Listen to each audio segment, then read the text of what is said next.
Hey, hey, hey, thanks again for pressing play and welcome to the Suns Jam Session podcast. I hope you're having a good Saturday night watching the Phoenix Suns play basketball because they played the Washington Wizards, which are the worst team in all of the land. And they won the way they should. Thank you, God. I don't know if I could take a game in which they didn't play good. Matthew, how you doing tonight? Hey, I'm doing great, man. I muted that whole thing you were singing, but I saw in the chat though you had a very elegant voice, and so a few good choruses in there. I'm glad that Jamsters got to enjoy that one. Was that last season when at the back end of the year I opened every podcast by singing a song? That's how we end every season, yeah. Yeah, it's by the end Yeah. of the season you're just like, Well, at least last "Doo-doo-doo." season, yeah, because we had nothing else to really be happy about except for John's cheerful music and his lovely voice. I'll come up with something. I'm gonna do some Smashing Pumpkins, or I'm gonna do some Blink Did you see 182. that? Did Where you are see Billy you? Corgan? And Bill Burr. Yeah, what was that? They're brothers or half brothers or something like that? Potentially, Billy Corgan says They that do look his alike, yeah.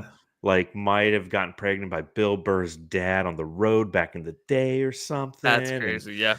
yeah, I mean they do kind of look alike. And they're both kind of whiny, you know. Yeah, yeah, yeah, but, I never could really tell I guess, close yeah, the pictures next to each other, they do look a lot alike. So, Yeah. it's there, same daddy. We'll just go with it's the same daddy. Like to see that We DNA solved it. test. That's for Yeah, sure. we gotta see that for sure. Well, there's a DNA test needs to go out. A drug test is probably going to go out on Nick Richards after his performance tonight against Yeah. the Washington Wizards. It's something we're going to talk about, obviously, here on the Suns Jam Session podcast. So thank you, everyone who's joining us and is listening to our show tunes and our thoughts on Billy Corgan and Bill Burr, potentially being brothers. We appreciate you hanging out. Suns win against the Washington Wizards for the second time in 9 days.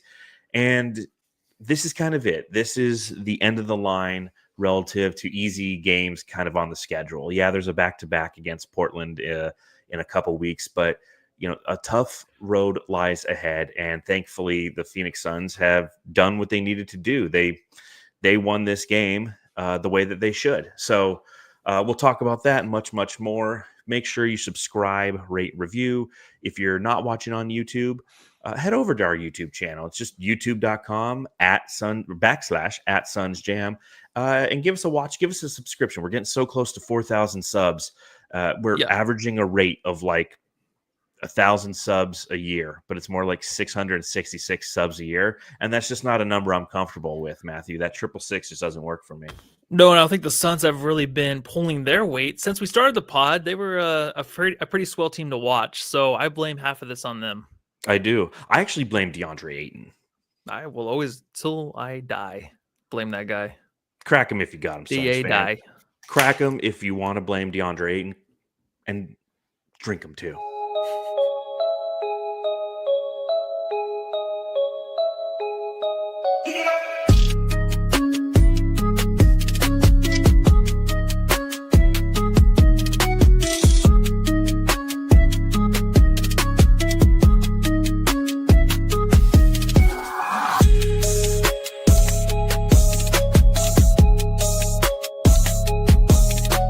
Hey, you're listening to the Suns Jam Session podcast, shooting the shit about the Suns since 2019.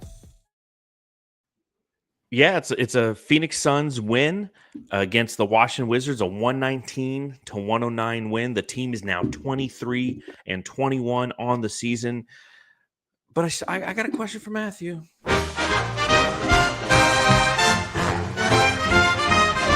Matthew, I've got to ask. Matthew, I got to ask. This is a game against the worst team in the NBA. Am I allowed to feel happy right now? Oh, yeah, absolutely. I think the way these Suns, these games have gone, there's been a lot of stinkers, even against teams like this. The ending wasn't really what we wanted. We wanted maybe Durant to sit out a fourth quarter again, which was nice in the last game. Didn't happen. Cut it down to 5 points with Kuzma banking in a 3. So you don't want to see that, but you just want to get the victories right now, right? There's a lot going on with this team, obviously, and every victory they can get, they can feed off of it, right? I think they can start to build something off of any victory against any team, but it still seems like, with the post-game quotes and stuff, I just don't feel it still. You know what I mean with it? It just doesn't seem like they do say the right things now, but I just don't really get it. But I'm just really happy this team is actually getting the victories until the trade deadline's done Yeah, with, right? You got to get these ones for sure. a win is a win, and yes, these are games against subpar competition that you have to win. Beating Brooklyn, beating Washington, those are games you have to win.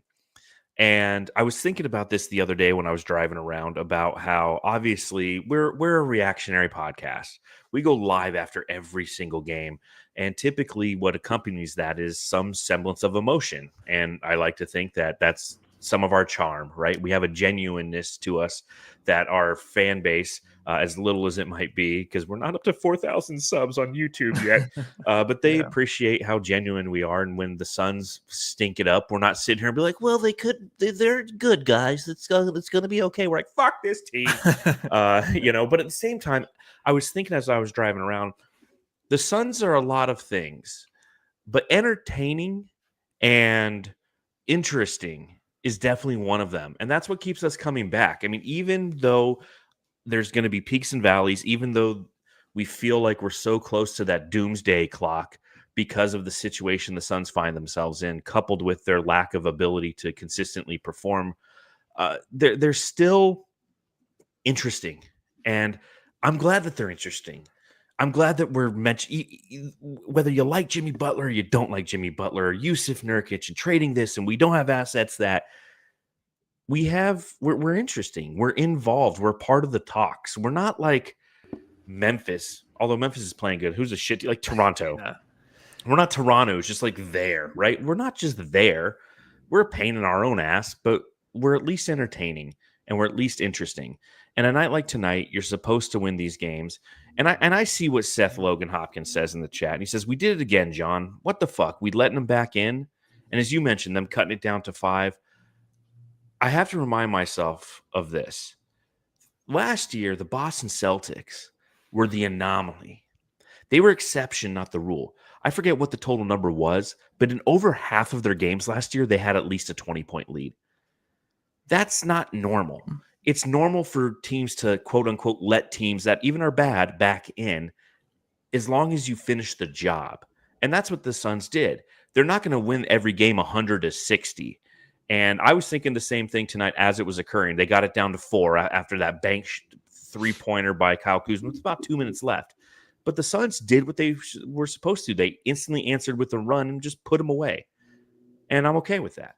Yeah, and I have different feelings too when I did watch the whole game, but if I was to go on, the app, if I wasn't watching like Bleacher Report and just see the score, if I'm not watching it, I would think like, oh, the Suns are going to be down. They're going to be down by 10 points at the half or something. There's going to be a tie or a close game, but they're really extending those leads as the Wizards come back through the game.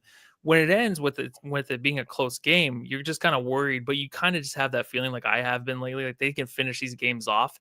It's not the best looking team, obviously, when they're doing it. It does kind of remind me of like maybe like a Sunday lunch at Olive Garden, right? Just kind of stale. And like you go in, you take a shit and you're just done with it. You come out, you're like, dub. Like that's what they do when they win, right? Like, dub. All right, we got that over with. We had to do the Sunday birthday lunch at Olive Garden. That's the way it is when you watch the Suns.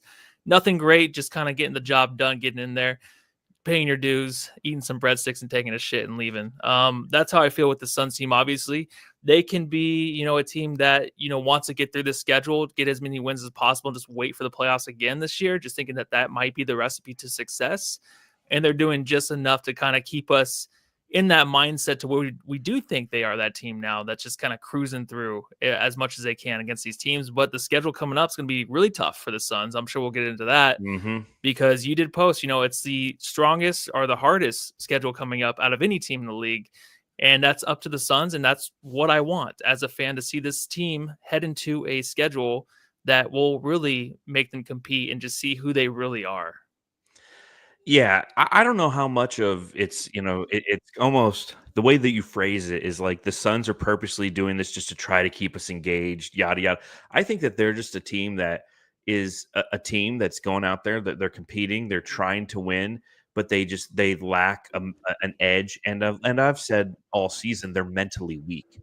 But I think that an addition like a Nick Richards, of somebody who hasn't necessarily – it's almost like Royce O'Neal last year as well. Like when Royce O'Neal came over at the trade deadline, he almost was immune to the lackadaisical nature that Devin Booker and Kevin Durant have about themselves at times.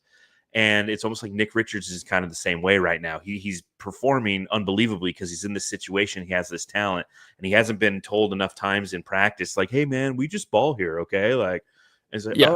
"Oh, I'm not. No, man, just ball, man. Like, it's just about ball, right?" Yeah, I don't think that's the thing either. When these guys come in here like Nick Richards now, I feel like these are guys that really have a lot to prove, and they are going to come out there and they're going to play with the force, right? We've seen it over 4 games with Nick Richards where he has kind of proven himself. The other guys on the team, they're trying to just kind of fend for themselves. It still feels like, right? They're playing good team ball. They're moving the ball around. They're finding a wide open shot.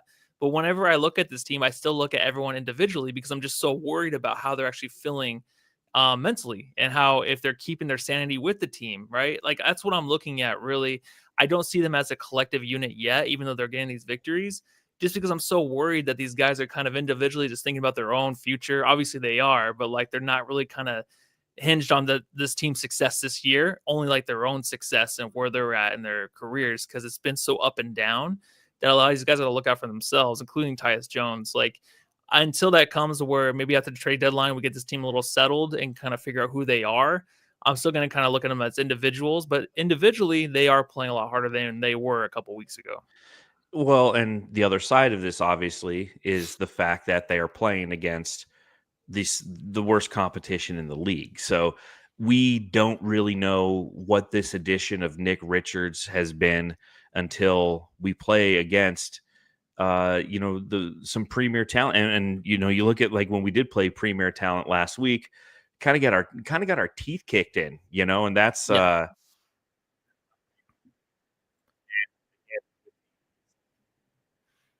it's going to be a challenge, and it's going to be an opportunity. It's definitely going to be something where we're really going to see if the Suns are worth their grain of salt as it pertains to their competitiveness, their grit, their ability to execute basketball.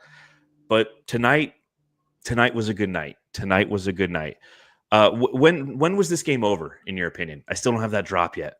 But I think it was absolutely in the second quarter. Even in the first, like I just thought this wasn't going to be a game they're going to win. Like I said, my mindset really, just as a fan watching, I can kind of feel this team, when they're going to take a victory. They don't seem like the old Suns where I knew it was over by the end of the first half that the other team was going to win. If this team kind of takes control early on, the other team might make a few runs here or there, but I kind of can trust this team to beat a team like the Wizards and a lesser team to really kind of just get that easy W. So I think the first quarter. Yeah, I kind of agree with you. This is one where you saw even when the Suns were struggling, and they did struggle, especially to like open the second quarter, or even where it was the first quarter. They went 0 of 5 from beyond the arc. And then 0 of 6 was their first 6 shots, and 0 of 5. And then they hit their next 5 threes. And this was to open the second, I'm sorry. And I mean, they just, that's kind of who they were tonight. It was very much a game of runs. And the Suns, a 9-0 run here, a 7-0 run here, an 11-2, a 10-2 for Washington. It was kind of back and forth throughout the evening. And ultimately a 10-point win is what they walked away from. But the story tonight was Nick Richards. Nicky, the great Nick Richards. Richard means Dick, that's why he's Nicky, the great Nick Richards.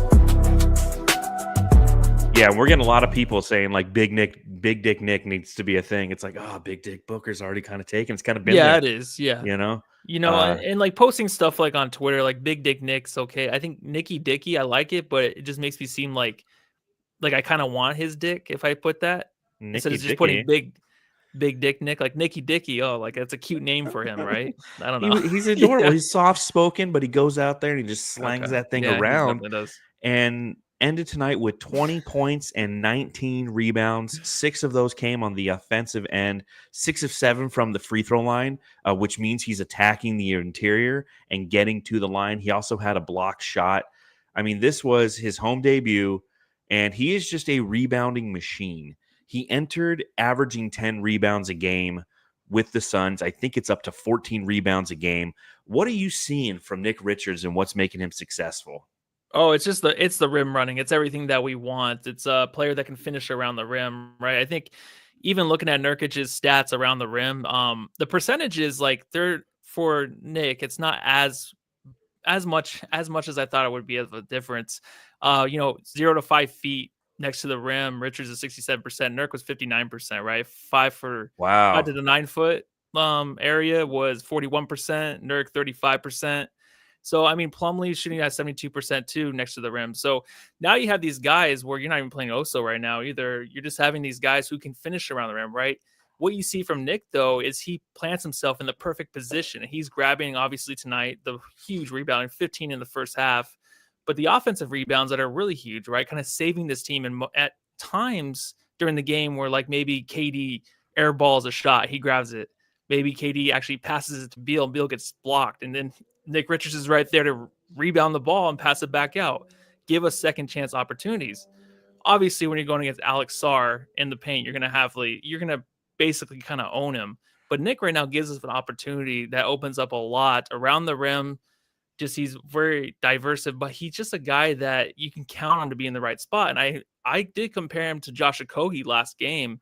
I really do think he is that type of player. Obviously, he's a center, but he just reminds me of him so much, where he is just the guy in the right spot at the right time all the time. And he has a high motor, and this team gives him a reason to play even harder, I think. Yeah, high motor for sure. Getting out on fast breaks and dunking, and one of the things that I wrote down in my notes is he's focused on rebounding.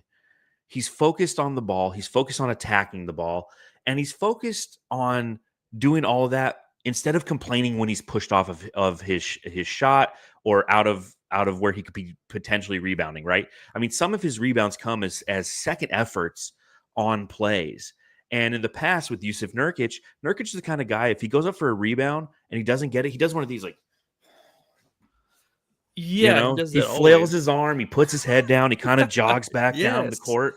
And it's like, dude, stay engaged because you see it in Nick Richards, for example, like on the defensive end, he goes to get a rebound, he doesn't get it, but the Wizards get an offensive rebound, they swing the ball around, and he goes for a closeout, and it's missed, and the rebound comes right to Kevin Durant, and Nick Richards is already running down the court, and it's a fast break dunk. And it's things like that. Like, he's chasing down these rebounds. He's staying engaged. And it's funny because one of the issues we had with DeAndre Ayton before he departed was his lack of engagement, big time. And one thing that's really hurt Nurkic this year is, just as I mentioned, is he started to get disengaged in the way that he was rebounding, or he was a one effort per possession kind of guy. Like, I'm going to go up for it. If I don't get it, like, oh, somebody must have pushed me. And, oh, why didn't you see that? Right? Like, he's soft. Like, Yusuf Nurkic has become really, really soft. And the other thing that I've noticed about Nick Richards that I appreciate, and again, this is a very, very small sample size against subpar competition, but he's productive when he's pissed. He's one of those guys where if he gets hacked on one play, he'll kind of look at the ref, and the next play he's going down, he's attacking the rim, and he's getting an and one opportunity. It's great to see, Matthew. Yeah, it's beautiful. And he likes to push the other guy too. And they get into some stuff down there. I feel like every game he's been in so far, there's a little bit of pushing, but he doesn't let it affect him on the court. Yes. And I think the Suns too, especially Devin Booker today, where there was kind of an opportunity for like a lob pass, and he kind of missed him on the pass. And Nick looked at him. He had his hand pointing. He's like pointing straight up, just throw it up. But he held that until Book looked over. He's like, he's like, up. So he's holding these guys accountable too, because he knows like they're not used to a guy like this. Obviously, Booker he's always been pretty bad at the lob passes, but they have a guy you can kind of throw it up to right now, right? He's not Victor Wembanyama, obviously. He's not a huge guy. He's not the most athletic dude, but he can go get it, and he wants to go get it, right? And he did bring up DA, but I just think the fact that he is just always planting himself in a good spot offensively or defensively in the paint to grab the board or do something, that is just all we need. And like you said with the Nurk thing, there's no worries about him just like kind of falling over like a tree and then having like someone to help pick him up, or like doing his slow-mo get up off the court thing. Yeah, and just like finishing around the rim. Remember Nurk, just like any kind of touch, you just kind of fall over, just throw it up to the rim. I don't know what the fuck he was ever doing around the rim, but this guy, he's a lot better. He doesn't finish all the time, but he can also draw the fouls too. And he's been making himself just such a factor. So far, 3 out of the first 4 games he's been here. Yeah, absolutely. And even Eddie's noting it on the broadcast how it's nice to have the team has to get used to having a rib runner, and how it's nice to have somebody who's a rib runner, and it's something that we've mentioned here.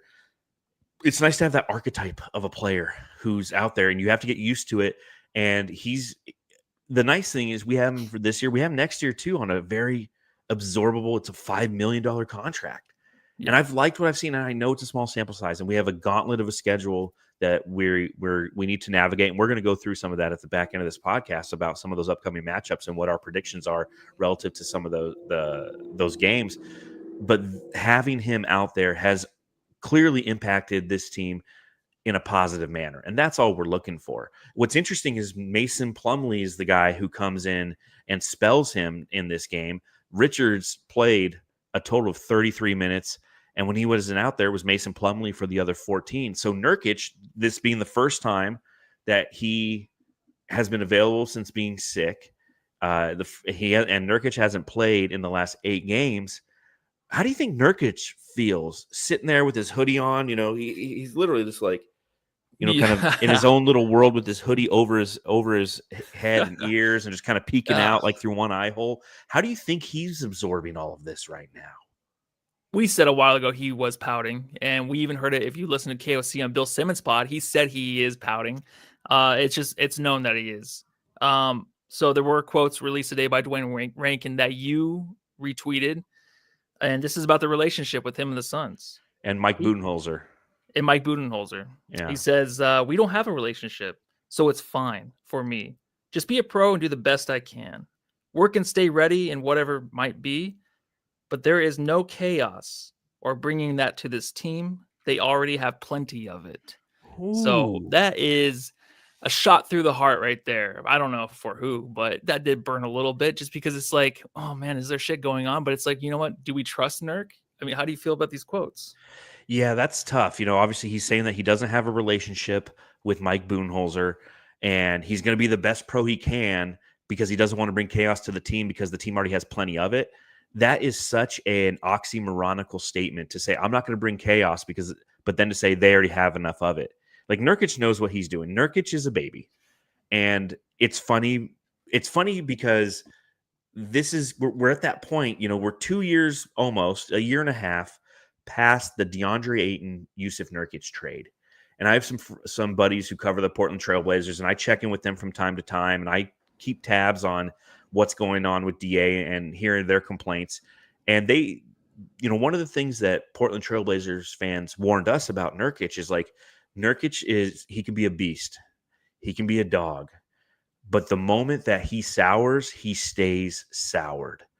And that moment came on January 5th when Mike Budenholzer announced that he would be going to the bench. He benched him for a couple games. He came in and played a little bit, but didn't get a bunch of minutes. Then he was 2 DNPs, and next thing you know, he's got the flu for 5 games. And he comes back, and now he's telling Dwayne Rankin of the Arizona Republic that he's going to be a pro. You know, he's holding himself up, right? I'm going to be a good guy here because these guys are fucked up. That's pretty much what he's saying. That's not a very professional move. Another part of that piece that Dwayne Rankin wrote about was how Nurkic expects to be here, and he pretty much says he expects to be here because the salary cap situation is so messed up, and the Suns are over the second apron, so they've kind of dug their own hole. It's not having the ability to see the forest for the trees, and I don't expect him to say, "Well, I'm going to be here because nobody wants me." But that's what it is. Nobody wants Yusuf Nurkic. It's funny when you hear the Bill Simmons podcast and you hear Kevin O'Connor from Yahoo Sports on there, and him and Bill are both going back and forth, and they're talking about the worst contracts in the NBA, and Beal and Nurkic are right there in the top 5. You know, fuck. Yeah, we got 2 guys that basically nobody wants, and one guy in Bradley Beal. It's tougher for that dude to take a back seat and go to the bench, right? He had a few comments here or there about, you know, he has to be professional too. He's not here to be an asshole. He's not gonna be. He's had a few smirks here or there, a couple side eyes to like the pregame huddles and stuff, and just kind of moving around them, not wanting to be a part of it. There's been that, but he's been playing. He's been hurt like he has been, and that's why we always wanted him to go to the bench, right? That's why I want him to go to the bench. Let's stay healthy with the offense in the starting lineup, and if he's hurt, then we know he's coming off the bench, right? So we don't have to worry about him kind of game planning with the first unit. That's what I wanted. The fact that he's coming off the bench and just doing it, in Beal, it's good to see. Yes. The way that Nurk is handling it, you know, it is hard to take, I feel like, to go on the bench, but a good way to look at it, man, is this team needs you to come off the bench and you just do it. and you don't have any comments from the media saying that you're going to be professional and that, there's already a lot of chaos here.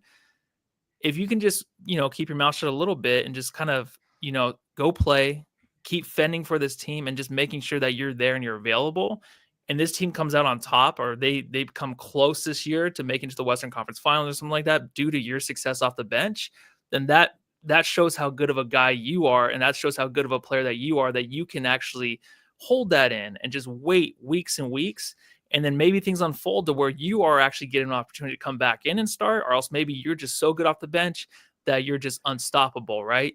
That would have been the best thing for this team and for the fan base, but instead he went the other way, and he just the talking and all that stuff. There probably is chaos. You have Kevin Durant and Devin Booker on your team. Of course, there's fucking chaos behind the scenes, but to leak that and to say that, it just makes no one want you even more. So the Suns kind of have to sit with that. But I just love that Bud in the beginning. We said this before, that he put those guys on the bench because he knew it was the best thing for the team. And one guy soured, the other guy just stayed strong. He still got hurt a little bit, but he's still playing his role. Yeah, it's almost like, Nurkic isn't well versed in how to play the long game, because the long game is Richards could get hurt and you're going to be the next man up and you've handled yourself appropriately. And it's like, yeah, we're going to put you right in and we expect you to be productive. But it's almost like, Nurkic he's just being that spoiled baby. And you're 100% right. Like, one guy has handled himself like a pro, and the other is literally doing the exact opposite by saying he's a pro, but talking to the media about how there's chaos and how he has no relationship with his head coach and things of that nature. It is. But that being said, post game tonight, Mike Budenholzer was being interviewed by the media, and Dwayne Rankin asked him, I believe he asked him about the comments that Yusuf Nurkic made. And let's see what his response is. Of course, the video that I'm uploading as I'm talking is taking forever to process. Here we go. I think adding Nick Richards has been really good. I like the way we got on the glass tonight. I think the guys just, Book's been in a good place. Brad was great tonight. Kevin, I think we're just finding a way to win some games, put some good stretches together. We got to continue it. Any update on Ryan with the ankle? No, I think the image tonight was negative, and we'll just see how he feels in the morning. One of the things before the game, talking with Nurkic, and he was talking about your relationship with him. So he doesn't think you guys have one. So you guys hadn't talked in like a couple months. Maybe where are you seeing it with Nurkic in terms of your relationship with him right now? It's never easy in this league. He hasn't played. I'm sure he's frustrated, so I respect that. Coach, has there been conversation with him about it, or is it just kind of one of those things where you wait and see if the opportunity presents itself for him to get on the court again? There's been conversations that have been had. There's been communication, but we got 3 or 4 guys that play the same position. We're going to go with who we think gives us our best chance. You got to earn your minutes, and that's been communicated. And so far in the locker room, he's been a good teammate still and all of that? Yeah. No, I don't have anything to, say or add to that or anything like that. So, he was obviously, sick and wasn't with us for a while. So, he's been fine. Man. Hey, Coach, had career night for... Yeah, I told you, man, the Suns, they might not always be good, but they're always interesting. This is like, think about this from Nurkic's standpoint. He loses his job, and it's almost like, all right, have you ever seen Band of Brothers? Yeah. Okay, so there's one, I forget the guy's name, but there's one guy who drops into Normandy, and he gets shot in Belgium. And Easy Company 506 kind of carries on without him, and he has to go and get healed up, and then he rejoins them right before Bastogne or something. And they're different because they've been through battles without him. And he comes back and he's just like, dude, these aren't the same guys. And he doesn't feel, or he missed Bastogne, and he comes in right at the end. And that's what it's like for Nurk right now. It's like the team went out on a 5-game road trip. He wasn't around anywhere. They're coming back. He's playing the defensive game. Budenholzer, you could see right there. He's like, yeah, conversation's been had that the best player's going to play, but he's how do you take all of what was just said? Oh, I love it. I think Bud, he could have just said like no comment. That's just between us. But he probably did have conversation. The fact that it probably wasn't the conversation that Nurk wanted to have doesn't mean it wasn't a conversation, right? There's still a relationship there. There's still Bud, who is the head coach, and if he sees that you're gonna actually impact this team, he's gonna put you in. But the way that actually like Twitter kind of just is like, we need to start Plumlee over Nurk. It kind of happens, right? Everyone just knows that Plumlee, and it does suck losing it to Plumlee, but everyone knew that it had to stop. He had to stop starting Nurk in order to win games. I love the way that Bud kind of is holding himself through this whole thing. It's been a lot of chaos. I don't think Nurk is lying about that. I think there is a lot of chaos because there are starters who should be starters supposedly in the league that are now on the bench. So anytime that happens, man, and I don't think this has ever happened where two guys like this are going to go to the bench ever. Since it's happened, there has been chaos. Even before then, there's been chaos. So I definitely believe that. It's just the way that they're going to handle themselves. So far, Bud and Beal have been good with the whole thing. Always interesting. It is fun, though. It's drama. It's like Real Housewives of 100%. Phoenix of the Valley. Yeah. Yeah. Real House dudes of the Valley of the Suns. So just briefly, he did mention that Brian Dunn injured in this game. Yeah. The first 2 minutes, stepped on Devin Booker's ankle, twisted it as he was headed to the basket, got up, wanted to play more. They took him to the back. They declared him out. Any worries on Ryan Dunn and his ankle injury? No. I think it's just, it's the first long season of his career. There are going to be those tiny little hiccups here or there with the injuries, but it's better just to be safe. You're going to need him for some big games coming up. In a game like this, you just got to sit him the rest of the game. I'm all for it. I don't think there's any big issue. Even if he sits a few games here or there, I'm okay with it. I do too. I'm not worried. There's no one on the injury report right now. There's no one. Yeah.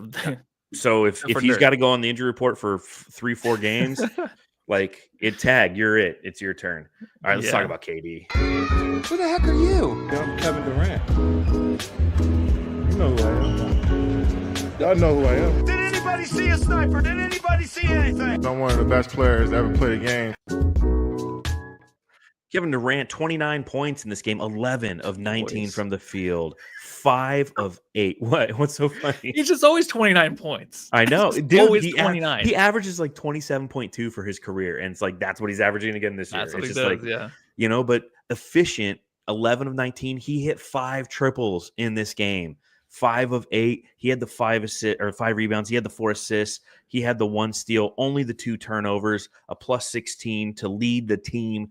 A great game by Kevin Durant. What do you think of this game, and how do you feel about him representing the Phoenix Suns as a starter in the All-Star game, his 15th All-Star appearance in the NBA.com? It's kind of crazy to have a guy like that that's just an automatic in, but then now like that he's a Sun, I do hear like Stephen A is talking about like he should be replaced by Victor Wembanyama, or players like, someone, even though it can't happen, right? They got a worse record than us. Suck it.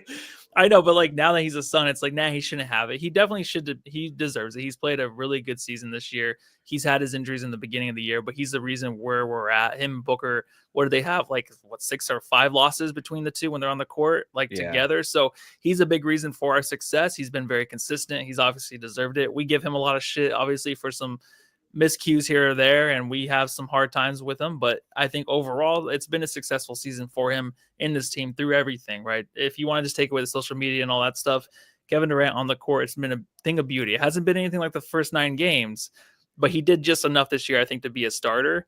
I think that, tonight's game, like, it was an okay game. It was kind of it made you realize maybe it's just the Washington Wizards. But like, it kind of just made you realize like there's so much chaos now around him with Beal and everyone that's healthy that now it's just like, KD's wide open for a 3. Like there would be so many plays where it'd just be like kick back out to KD and he's just like standing there for 3. Wide open. That's what you want from this dude. And then whenever he's like taking a guy at the dribble, I still don't like that too much. But he's just wide open so much now, even with Nick Richards being on the floor. Yeah, I disagree. This is an amazing game. This wasn't like, this was an okay performance. Like 5 of 8 from deep. Like inject that shit into my veins. I wish we had more of that from KD, Yeah. Like it's the 1 for 6 with games that drive me crazy where he's got like 5 turnovers. Those are the games where I'm just like, come on, you still ended with 29, but the journey to get there was so tough. This one was easy. I mean, easy money sniper in every capacity. And you brought up an interesting statistic. Ooh, dang, stat me. So with this It win, chills every time. the Phoenix Suns are now 21-8 in games in which both Devin Booker and Kevin Durant play. 21-8. Now, granted, they started 8-1, so that makes math 13 and 9. 13-9 since then, but or 7, I don't know things. But just a great game from him, and not the greatest game from the guy who's trying to get some votes to get into the All-Star game himself. Allow me to reintroduce myself. My name is Big Dick Booker.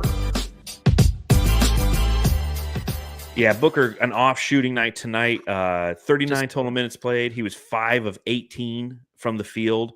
0 of 8 from beyond the arc, 18 points. He had the 7 assists, 3 turnovers, though, had a steal. And he's trying to make his case right now to be an all-star. I feel like he has his swag back a little bit, like the way he's looking like old Devin Booker relative to how he carries himself on the court. Mm-hmm. Do you think that he's worthy of an all-star nod, Matthew? I think there's a possibility he does make it, but I don't think he is. And I'm sorry. I just think it's been such a weird year. It always is the first 42 games for him. It's been a little rough. A lot of ups and downs. I think the last week was probably his best week. He did win Western Conference Player of the Week to start the season. But then in between, it's just kind of been up and down. And it's never been the same book. And it's not always his fault, right? There's been Bradley Beal in the starting lineup. A lot of adjustments, a lot of injuries. But still, you want a player like this who you would think is on the same I guess he's the same caliber kind of player like as Shea. He should be like an automatic vote in, but he's just not. It has to be based on like how he's playing, how the team's playing every year, right? Like he's not like the player. It's like, well, the stats are still there, and like the team's actually they have a plus 500 record, but he just is not as good as these other players. Like he's just not on that level, I guess, where it's just like Shea's automatically in. These other guys are just automatically. Well, Shea's automatically in because he's an MVP candidate. Like he is. Oh, I know, but I didn't even think in the past though. I think Shea was just that guy. He's like automatically in over Book always. You know what I mean? Before the MVP stuff. I don't think so. How many he's been all like stars? Let me see. I'm looking it up right now. Shea Gilgeous-Alexander's a 2-time All-Star. So this would be his 4th or his 2nd. He didn't go last year. Oh no, this year. What'd you say? So this would be his 3rd one. And Booker's been in 4 times. Okay. Yeah, I feel like Booker definitely has a case. I'll say that. Like I don't think he'll make it. And you look at what like Shaq and Chuck and Kenny all did on TNT, and collectively none of them had Booker.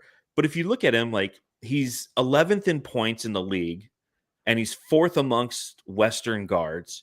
He's 18th in the league in assists and 7th amongst Western guards. So statistically, he's there. The team is they're in 8th place now, Matthew. Yeah, they're the 8th seed. Shout out to Joel who said that a little bit earlier. Suns are now in 8th, so they're doing what they need to do again with a tough gauntlet that lies before them. So there's definitely a case. I don't think he'll get in. I just think that there's an opportunity to reward some other players who are on better teams. And here we are once again having that argument. When Booker was on great teams, we're like, oh, but you let guys with shitty teams on, and then when Book's on a shitty team, we're like, oh, why are you only doing it with guys with good teams? It's just like it's always it just can't get it right. But no, go ahead. No, I was just gonna say, I think out west, a lot of these teams too, if you're looking at it as a whole, it's like there's not a whole lot of players that really stick out, right? I think it's kind of sucky that some guys are just automatic ends, like the Anthony Davises or the LeBron Jameses, when it's not really as deserving as a lot of other guys. But like I said, I just think Book's not that name where he's gonna be an automatic guy. He has to get in based off of like a really huge performance week to week to week to week, to where he's just noticed as like Western Conference Player of the Month and stuff like that for him to get in. It just hasn't been that year, so it sucks. Yeah, I'll tell you what doesn't suck though. Did you see any all the Devin Booker Forrest Gump shit? Yeah, it was beautiful. I thought you made that. When I saw that, I was like, "Oh, John!" I thought John made that, dude, because that's like you've been doing all the AI stuff. I'm like, this is great. I'm like, oh, that's Book's commercial. Booker put it out. For those who didn't see it, I'll go ahead and I'll play it for you because I love the way that Booker's voice sounds doing the Forrest Gump accent, that Southern drawl. So let's play. Those must be comfortable shoes. How about you could walk all day in shoes like that and not feel as lame? I wish I had shoes like that. My feet hurt. Mom always said there's an awful lot you could tell about a person by their shoes. Where they going? Where they go. Where they been.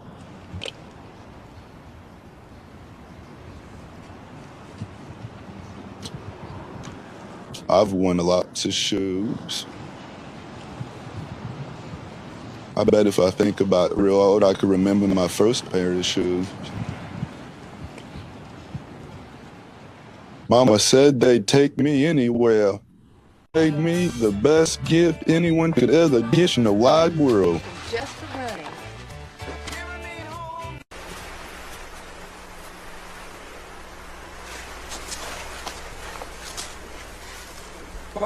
Quiet, he's gonna say something.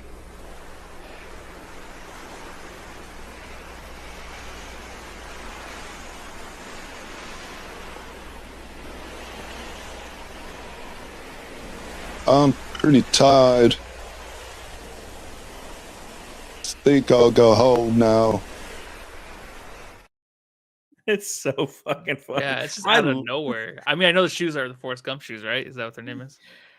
Yeah, well, they're actually called the Book One Cortezes because they're designed after the Nike Cortez, which was released in 1972. It was Nike's first track running shoe, and that's what Forrest Gump wore in that movie.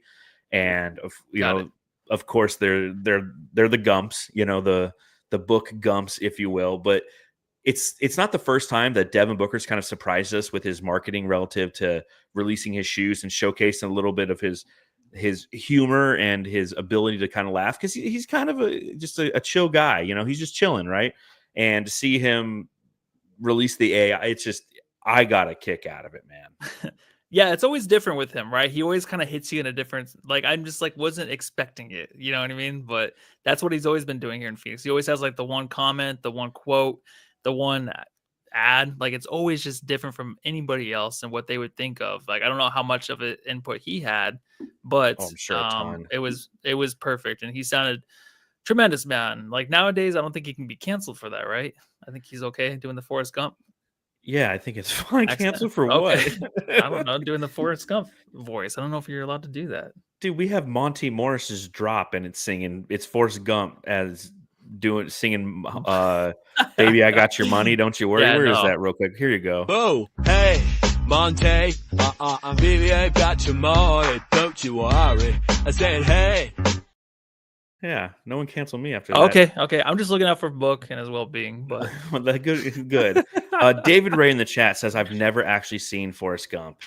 Dude, David, make it a mission. Go watch that movie. That is one of my all-time favorites. David Ray a horse? David Ray, if you're a horse, obviously he probably has that access to a VCR or a DVD player. or how to operate it. Yeah. And plus he's just seeing that way. So do you love Forrest Gump? No, I never liked it that much. I did as a Really? kid. I watched it. I never loved it, but I did like it. It was the only thing I feel like I could watch, though. It was on TV all the time. Oh, and heck it was just yeah. always on the background, I felt like. First time I ever watched it, we Not my did a favorite, though. staycation because we were getting our house fumigated or something, and we went to the Scottsdale Valley Ho, and we stayed and we watched a movie, and my mom put on Forrest Gump. It was on pay-per-view or whatever back in 96. And that's the first time I saw it, and it just right at that age, I was 13, 14 years old, and it just hit perfectly. I just thought that was one of the most amazing movies ever made. But I mean, the drop for the shoes, which I did purchase, I've been waiting for those. I've been saving up and scraping pennies, and every time somebody donates to the podcast, like David Jolovich did earlier, $1.99, he says 10 cents per rebound, for Nick Richards' rebound. So thank you for that. That goes in my little piggy bank, and I can buy Book Cortezes. But the drop by Devin Booker, a lot better than his performance tonight against the Washington Wizards. Speaking of the Wizards, let's talk about their subreddit. The Suns Jam Session Subreddit Stakeout. Now, if you want to talk about boring subreddits, this is it for you. One, I didn't go in disguise because I knew no one would be there. There was fucking nobody there. Hey, what's up, man? Oh, you got a Suns hat? Right. Yeah, they're cool, Who are man. the Suns? all we're they playing them tonight? I didn't know. all they care about right now. What does everybody who should be in the Wizards subreddit give a shit about tonight? Oh, Trump. No.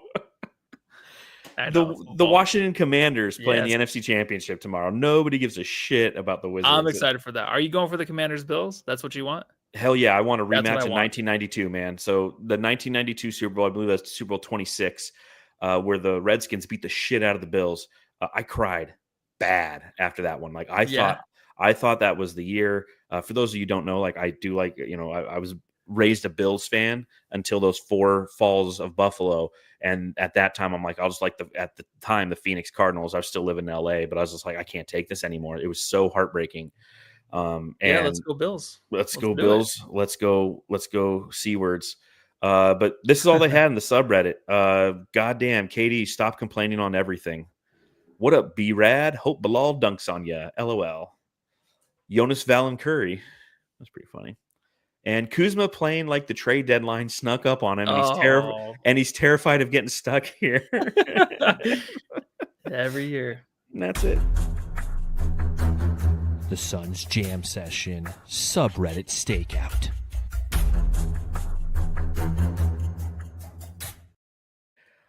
What Kuzma's like, Suns need a power forward, right? What were you gonna say? No, you're 100% right. Yeah, like, I could be auditioning right now. I guess he hasn't been that great. Dude. He's shooting like 25% from beyond the arc. He's averaging career lows in his splits, right? His field goal percentage, his 3-point percentage, his free throw percentage. He's averaging like 14 points a game. And this is a team where you're going to have plenty of opportunities to score a ton of points because your team doesn't play defense, and they just don't. Yeah. And I mean, remember Kuzma, he scored only 5 points against the Suns when we played him 7 or 9 days ago. So he had a game high 30. He tried to will them back in the fourth quarter alone. He had 11 points trying to get Washington back in, but always a new tattoo with that guy too. It always looks completely different every time I see him. Different kind of hair, different kind of tattoo, different dress walking in the arena with. Like it's always a totally different dude. Yeah, when I saw him at first, I was like, whoa, because I didn't recognize the hair. Yeah, is he like this generation's like Dennis Rodman in a way? Just his fashion a little bit, and the way he kind of is, like his personality. Like I know he's not like the aggressor on the court, but he just kind of just reminds me of him a little bit. Yeah, I mean, definitely fallen in the footsteps, I would say. Doesn't have the personality. Take that out of the pod. Let's cut that out of the pod, nephew. All right, hey Kyle, can you cut that one out of the pod? All right, let's give out some hard way.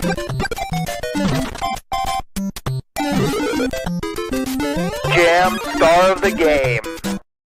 Subscribe, rate, review. Let us know in the chat who you think should get the Jam star of the game. Matthew, who do you give the Jam star of the game to? How about you go first? I feel like I went first the last 5. Nick Richards, dude. Big dick Nick, dude. I mean, 20 and 19. What sucks is Tyus Jones took a rebound from him at the end and realized it. And then he had the easiest rebound in the history of rebounds come right to him, and it bounced off his head. Yes, that's and then like Devin Booker tried to box out to let him grab one, and he couldn't get to it. And then on the defense or on the offensive end, he almost had one too, but he like fell out of bounds. It's like he couldn't go for 20 and 20. Welcome to being a Phoenix Sun, where you just don't get anything you want. You don't. Where you twist your ankle in the layup line before the game, before your debut. Like this is how it always happens. Oh man, we're looking at as soon as chat. Devin Booker goes somewhere else, man, he's gonna get his first triple double. Right away. First game. He's gonna Elfrid Payton it. Yeah. David Ray says, I want the Bills to win, but I think it'll be the Chiefs. And Michael Kolb says, fuck the Chiefs. And I agree. Saul says, Big Nick energy for Jamstar. Nick Richards himself from Seth. Richards from David. Big Dick Richards from Keith. Nick for sure from Michael Kolb. I mean, and Katie's an honorable mention for David Ray as well. So up next for the Phoenix Suns, now the gauntlet begins because we play at home. You know, we have a 3-game little homestand that we're on. And it starts with the Clippers. And I will say this. So the Suns right now have 38 games left. We have the hardest remaining schedule relative to strength of schedule in the NBA. The combined winning percentage of opposing teams is 54.4%. So we definitely have our work cut out for us. Let's start with the Clippers. So here's what I would like to do. Okay, looking at that schedule, it'd be tough for. I should have asked you beforehand. Like, what do you think their record will be? Because I know what 3 games. And no, like for the remainder of the season. Oh, 38 games. Yeah, there's 38 games, and go kind of game by game, and win loss it. So let's see. So we'll just do this quick. All right. So okay. Next game is Monday against the Clippers. Win or loss? I'm gonna go win. Okay, I'm gonna go loss in that one.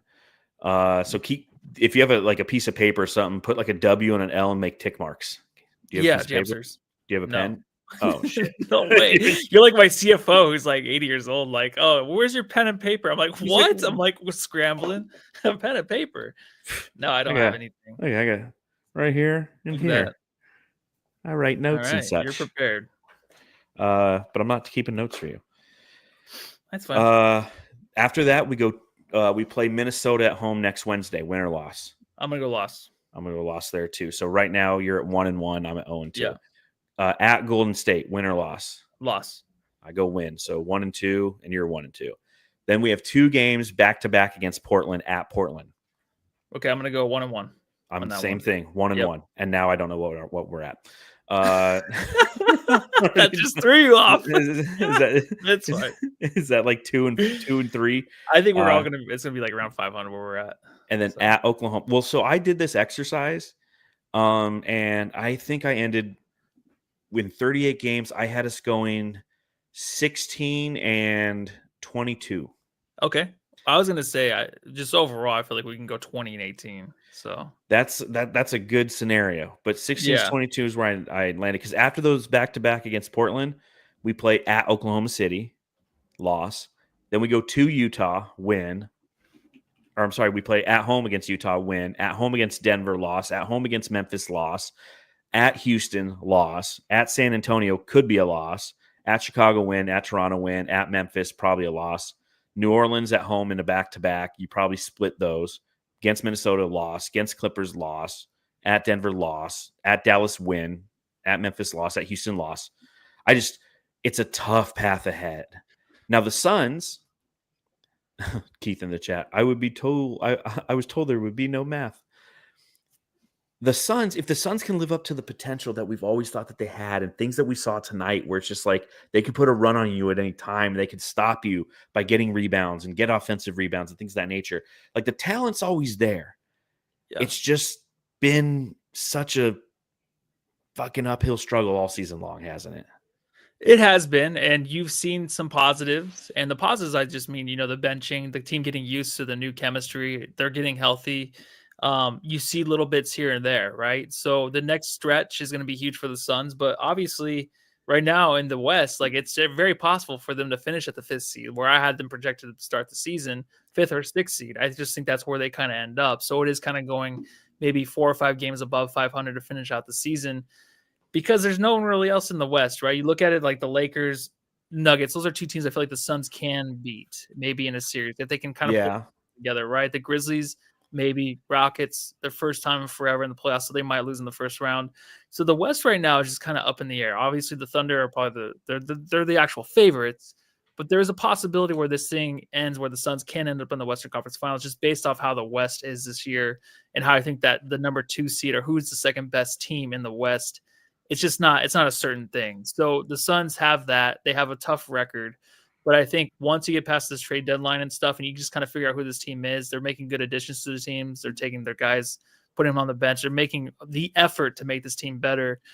I think all in all, it's heading in the right direction. I just think there's still a bunch of shit to get through to get. Yeah, there is. But when you look at the West, man, it's still there. And we might be sitting at the 5th or 6th seed, I feel like. I mean, if we win games, yes, obviously. But the challenge is, like, we have OKC twice. They're the number 1 seed in the West. The 2nd seed in the West is the Houston Rockets. We play them 3 times. Memphis Grizzlies are the number 3 team in the Western Conference. We play them 3 times. Denver's the number 4 team in the Western Conference. We play them 2 times. We play Boston and Milwaukee a combined 4 games still. The nice thing about the Western Conference ones is, like, if we can get our shit together and we win those games, you're going to move up those standings. But Basketball Reference, at least prior to this game against the Washington Wizards, they have the Suns like 67% chance of not even making the play-in. I mean, that's, again, Basketball Reference is kind of tough when it comes to their percentages, but I guess the message to Suns fans is like, buckle up, Buckaroos. It's going to be a hell of an end of the season, because it's going to be a struggle, and it can get dark really, really quick. It really can, because there's just teams that are younger, faster, smarter, more cohesive, more athletic. They're out there, and we're 7-3 over our last 10.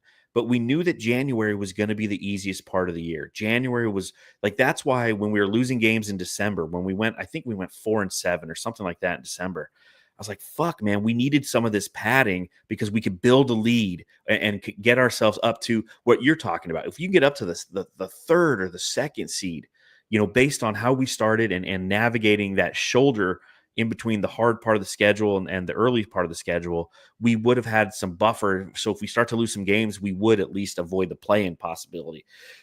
And I don't know what to expect. I hope for the best, but from a realist standpoint, I haven't seen it yet this season with this team on a consistent basis. Even when fully healthy, they're not the greatest team. They lack that chemistry that we've been pining for since the 2021-2022 team. So it's a tough road that lies ahead. It is. That's why sitting back watching this game, I just kind of, get the win and move on to the next stretch. The Wolves aren't really anything right now, right? They're kind of falling off, but they're ahead of them in the standings. These next two games, if they can come out and just punch them in the face, hold on to the lead, get some really good crunch time wins, victories with our closing lineup, just seeing what that's going to look like. Obviously, we kind of can tell what it's going to look like, but how that looks on the court together to give us some optimism with this team, that's going to be huge. I know there's still going to be another 36 games left after these two games, but I think it kind of starts now. Like, you got to kind of figure this out right now. Forget about the trades. Who knows what's going to fucking happen? Just ride Bradley Beal off the bench. So far, it's not looking too bad. It's looking pretty good. So just see how that works, man. In the next two games, to come out and just play some good ball. And let's see if Booker and KD are the best players right now on this team. Obviously they are, but can they prove it and just lead us to some victories? I want to see that. I do too. I think we're all just pining for that. And obviously, again, next up we have the Los Angeles Clippers. They're playing. I think they're playing tonight. Let me see. Did they play tonight? Say Saturday. I don't know. Say Saturday. I'm looking at NBA.com. I thought they played tonight against Milwaukee, and I'm not seeing where the fuck. Oh, it's in the fourth quarter. They're down a point to Milwaukee. There's 11 left in the fourth, but that's who we play. They're 25-19 currently. They're the 6th seed in the Western Conference. A team that's definitely outperforming expectations at the beginning of the year. They'll beat you a bunch of different ways. Norman Powell is their leading scorer. 23.7. Yeah, he's going to be an all-star probably. Yep. 43% from deep. And we know plenty about Norman Powell because when we played him in the playoffs a couple years ago and Kawhi Leonard was out, like, Norman Powell's the guy who lit our asses up. So it's going to be an interesting game. It all starts Monday, and we'll see you then, I guess, Jamsters, Yeah. And you're going to be at that game, right? Yeah, I'm going to the game. And you're going to be, do you need media creds? Yeah, I think so. Jamsters, just to look forward to this. Get ready. Sit tight. So I might be at the game, Monday night, because I feel like it'd be nice to go back to the games once in a while, and might be doing a live pod from there. So a 30-minute pod. Hopefully they get the victory. I'll do 35 minutes if they get a victory. So it'll be a nice pod. I'll show up in the background, be like, "What's up, dude?" Yeah. Security kick you out again. That was so embarrassing. You got kicked out by security. What the fuck? Because you look like a drug dealer. Aren't I important? But that's it for the show, Jamsters. We appreciate you hanging out with us a little bit. Again, we'll be coming live on Monday. Matthew will be live from the arena. Make sure you subscribe, rate and review. Go Bills. Go C-words. Yeah. And go home, love your C-words. Yeah.